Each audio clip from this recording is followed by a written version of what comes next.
ফ্রিজে না রেখেও কিভাবে ১ বছরেও বেশি সময় ধরে আচার ভালো রাখা যায় তারই একটি সহজ সমাধান আমি আজকে তোমাদের সাথে শেয়ার করব।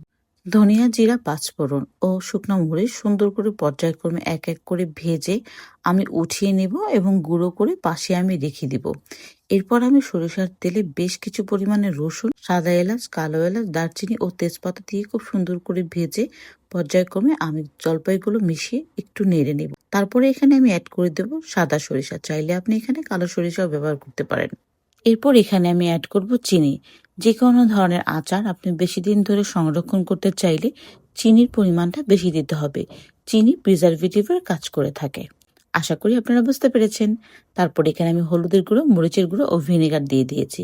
ভিনেগারও কিন্তু আচার সংরক্ষণের ক্ষেত্রে খুবই গুরুত্বপূর্ণ ভূমিকা পালন করে। এরপর আগে থেকে ভেজে রাখা মশলাটা আমি আচারের সাথে ভাগে ভাগে ২ ভাগে আমি ব্যবহার করব ১০ মিনিট পর পর, যেন আচারের গায়ে মশলাটা একদমই সুন্দরভাবে মিশে যায়।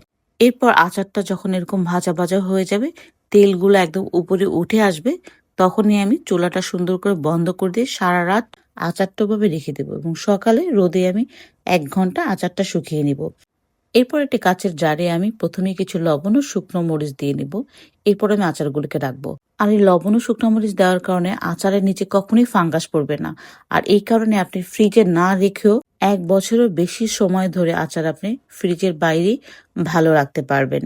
আর আচারের বয়ম অবশ্যই কাঁচের হতে হবে। কাঁচের জারে আচার কেন, সব ধরনের ময় মশলাই বেশি দিন ধরে ভালো থাকে।